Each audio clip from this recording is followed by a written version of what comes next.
ভোলা মন চলো যাই বহু দূরে। বাহ, দারুণ গানটা তো। এটা কি গান জানিস? বাবা, এ আবার সঙ্গীত বিশারদ এলেন কোথা থেকে? জানো না আপনারা, এটা হলো বাউল গান।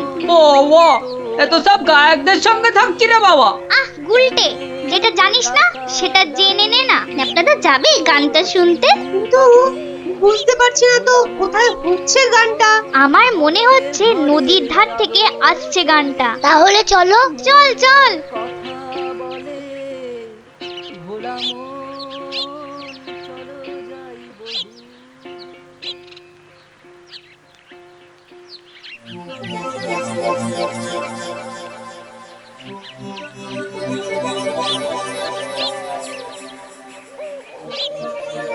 দেখলি তো, গুলটেটা কয়দার জন্য গানটাই শোনা হলো না। যত দোষ নন্দ ঘোষ। গুলটে, মুখ সামলে কথা বলবি। নলে কি করবি? মারবি? আবার তোরা শুরু করলি তো। আর কোনো ঝামেলা নয়, চুপচাপ। কেন রে? কারণ গোপাল দাদু অন ঝামেলার সব গান। ওফ, কি ইংলিশ পড়েছিস রে টাপা। কি ব্যাপার রে? সবাই কি আমার জন্যই হুম, তা তো মনে হচ্ছে না। না মানে গোপাল দাদু, আমরা এসেছিলাম এক বাউলের গান শুনতে, কিন্তু আসতে অনেক দেরি হয়ে গেল। আর সেও তো চলে গেল। তাহলে এখন কি? এ প্রশ্নের আবার কোনো মানে হয় নাকি? এখন গল্প শুনবো। হ্যাঁ হ্যাঁ গোপাল দাদু, গল্প শুনবো গল্প শুনবো। হ্যাঁ হ্যাঁ গোপাল দাদু, গল্প শুনবো। বেশ বেশ বেশ, আজ তাহলে এক বাউল চোরের গল্প শোনায়, বুঝলি? শোন তবে। শুরু করো শুরু করো, আর তর্স হয়েছে না। একবার হয়েছে কি, মহারাজ আর তার মন্ত্রী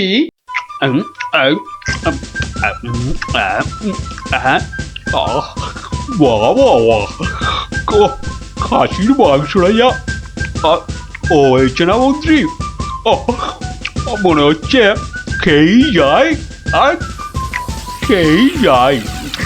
চিংড়ির যা চেহারা মহারাজ, একেবারে এক একটাতে পাত যে পুরো ভরে গেল মহারাজ। হ্যাঁ, খাও খাও মন্ত্রী, যত খাবে তত দেখবে তোমার বুদ্ধিও খুলবে। কেন মহারাজ, আমার মাথার বুদ্ধি কি তালা দিয়ে বন্ধ করা আছে? হ্যাঁ, বুদ্ধি? তুমি তুমি হাসালে মন্ত্রী, বুদ্ধি কোথায়? তোমার মাথায় তো গোবর ভর্তি। তাই বলছি, ভালো ভালো খাবার বেশি বেশি করে খাও, দেখবে মাথার ওই গোবরটা কিছুটা হলেও কমবে। কিন্তু মহারাজ, খাবার তো নিচের দিকে যায়, মাথার দিকে যাবে কেমন করে? বললাম না, তোমার মাথায় পুরো গোবর ভরা। আরে ভালো ভালো খাবার সব শরীরের ওপর দিকে যায়, আর বাজে খাবার নিচের দিকে যায়, বুঝলে? বুঝলাম। আচ্ছা, বসে বসে ভালো মন্দ সাঁটানো হচ্ছে, হ্যাঁ? আর আমাদের ভাগ্যে নিরামিষ ঝোল ভাত। দেখছি। সাবধান সাবধান সাবধান, দুপুরের খাওয়ার পর আবার রাজসভায় আসছেন মহারাজ কৃষ্ণচন্দ্র।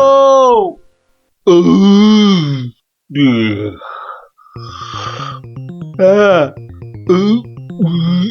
হ্যাঁ, এবার রাজসভা কাজ আবার আরম্ভ হোক। ওহ, যা গরম পড়েছে, আজ মনে হচ্ছে বৃষ্টি হবেই। ঠিক বলেছেন মহারাজ, আজ বৃষ্টি হবেই। এই বসন্তকালে বৃষ্টি, এরকম তো শুনিনি মহারাজ। শোনোনি, এবার শুনলে। হ্যাঁ, সে না হয় শুনলাম, কিন্তু বৃষ্টি কিছুতেই হবে না মহারাজ। কি বলছো গোপাল? এরকম গরম আর বৃষ্টি হবে না? আর মহারাজ বলছেন বলে কথা?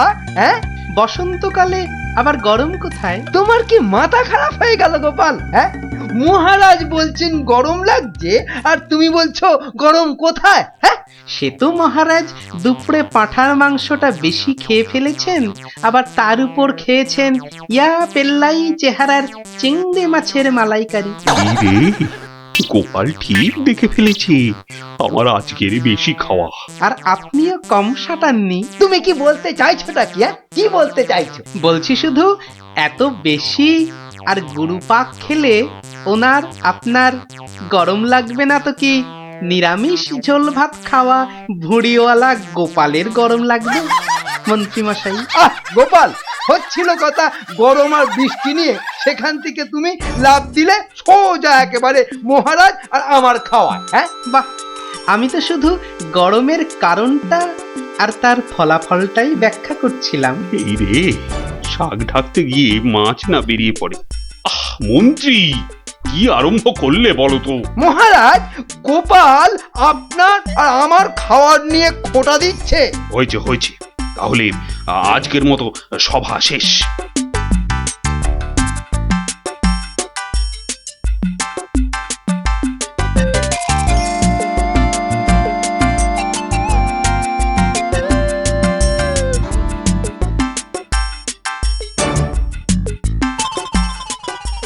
মন্ত্রী, দেখো তো সভার বাইরে কি যেন দাঁড়িয়ে রয়েছে।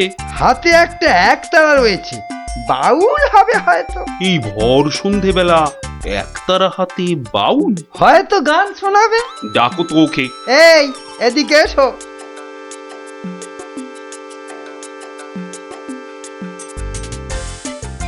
মহারাজ, অনেক দিন ধরে অপেক্ষার পর আপনার দেখা পেয়েছি। বেশ, তা আমাকে দেখাতো হয়েছে, এবার কি?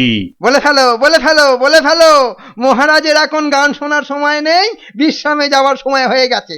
বলে ফেলো। কি আর বলি মহারাজ, আমার একমাত্র মেয়ের বিয়ে, কিন্তু আমরা বাউল মানুষ, এই এদিক সেদিক গান শুনিয়ে আমাদের পেট চলে। তাই বলছিলাম যে মহারাজ তোমার মেয়ের বিয়েতে কিছু দান করবেন, তাই তো? হ্যাঁ, মানে মহারাজ শুনেছি খুবই দয়ালু, তাই এসেছিলাম। যদি মহারাজের দয়াতে আমার মেয়ের বিয়েটা এ যাত্রায় উতরে যায়। ঠিক আছে। দাঁড়ান মহারাজ, দাঁড়ান। এই বাউলকে তো আপনি সাহায্য করবেন, হ্যাঁ, কিন্তু একে দিয়ে একটা কাজ করিয়ে নিলে হয় না? কি আবার কাজ? মহারাজ, আজ গোপাল সভায় যেভাবে আপনার খাওয়া নিয়ে খোঁটা দিল।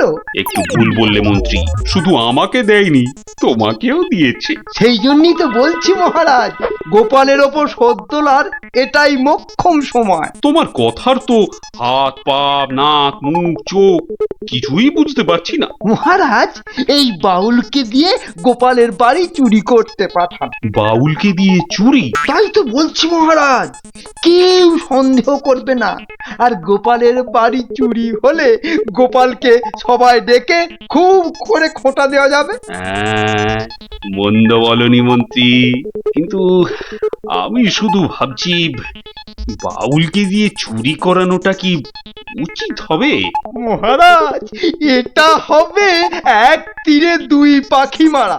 বাউলকেও সাহায্য করা যাবে আর গোপালকেও জব্দ করা যাবে। গোপাল বেটা বড্ড বেড়েছে। ঠিক আছে, যেমন তোমার ফন্দি, গোপালকেও কিন্তু করতে হবে এবার জালেতে বন্দি। শোনো বাউল, তুমি সাহায্য পাবে, কিন্তু তোমাকে যে একটা কাজ করে দিতে হবে। কাজ? আগে মন্ত্রী মশাই, গান গাওয়া ছাড়া যে কোনো কাজই আমি পারি না। এ কাজ খুব সোজা। গোপাল বলে একটা ভুঁড়িওয়ালা আপেলের মতো গোলগাল লোকের বাড়িতে তোমাকে সিঁধ কেটে চুরি করতে হবে। চুরি? হ্যাঁ, আমি ধরা পড়ে যাব তো যাবে, তাতে কি? আরে তুমি মহারাজের হয়ে চুরি করতে যাচ্ছ। তোমার কোনো ভয় নেই বাউল, তোমাকে শীত কাটার সব রকম ভেষ করিয়েই দেওয়া হবে। যা আপনার আদেশ মহারাজ।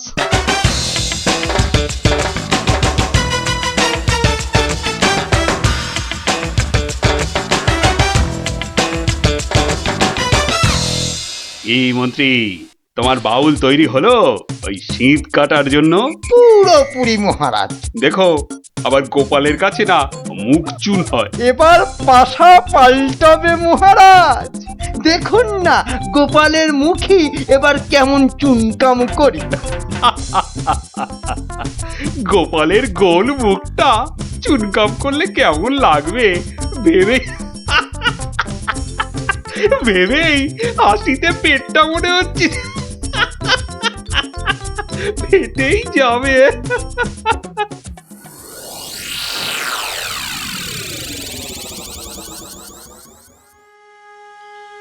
বুঝলে গিন্নি, মহারাজ আর মন্ত্রী বোধহয় আমাকে জব্দ করার জন্য কোনো ফন্দি আঁকছে। কেন? ওরা শুধু শুধু কেন তোমাকে জব্দ করতে যাবে? তুমি তো আর মন্ত্রীটাকে চেনো না, পাক্কা একটা ষড়যন্ত্রী। এই এই শুয়ে পড়ো তো। আমার ঘুমের চোখ বন্ধ হয়ে আসছে। শুয়ে পড়ো, শুয়ে পড়ো। আহা গিন্নি, তুমি বুঝতে পারছো না, মন্ত্রীটা একটা, এই দেখো ঠিকই নাকও ডাকা শুরু হয়ে গেল। কিন্তু মহারাজ যেন কদিন ধরে ঠিকভাবে কথা বলছেন না আমার সঙ্গে, কেমন যেন এড়িয়ে এড়িয়ে চলছেন। আর মন্ত্রীর কদিন ধরে সভায় পাত্তাই বা নেই কেন? আমার মনে হচ্ছে কিছু একটা ঘটবে আমার বাড়িতে। কেমন যেন মনে হচ্ছে। ঘুম আসছে না, যাই একটু জল খাই।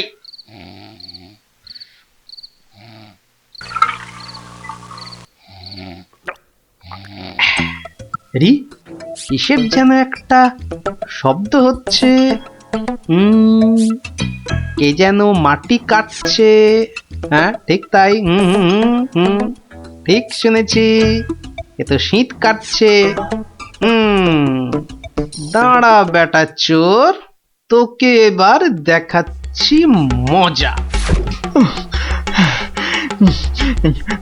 মনে হচ্ছে প্রায় চলে এসেছি।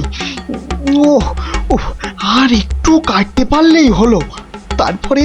তারপর গোপালের বাড়ি চুরি, আর চুরির জিনিস নিয়ে সোজা মন্ত্রীর কাছে। ব্যাস, তারপরে মেয়ের বিয়ের টাকা আমার হাতে।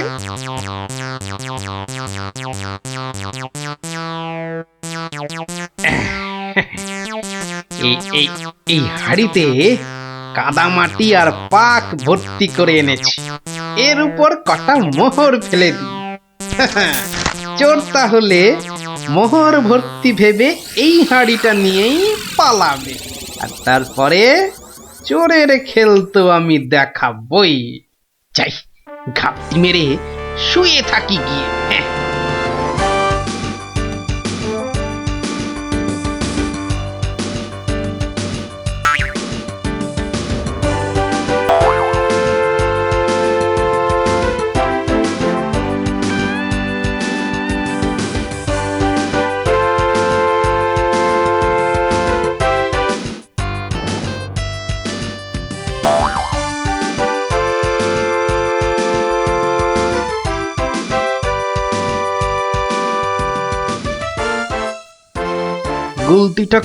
গুলতিটা কোথায় দেখি। এই পেয়েছি। এবার শুধু চোরের পেছন পেছন চলা, আর সুযোগ পেলেই হাঁড়িটা ফাটিয়ে ফেলা।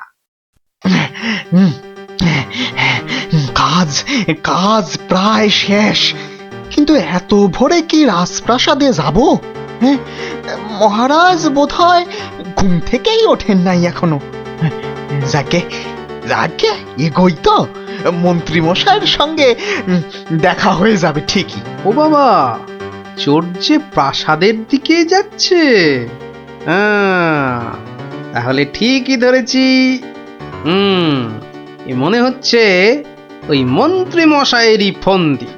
দাঁড়াও, এবার দেখাচ্ছি আমার গুলতির টিপ। বাবা, এ তো চোর দেখছি সবাইকেই চেনে।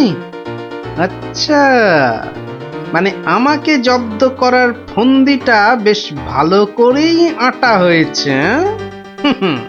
আমার নাম যে গোপাল, এবার সবাই দেখবে চোরের কাদা মাখা সকাল। ওই তো মন্ত্রী মশাই। যাই যাই ওনার কাছে গিয়ে এই হাঁড়িটা দিই।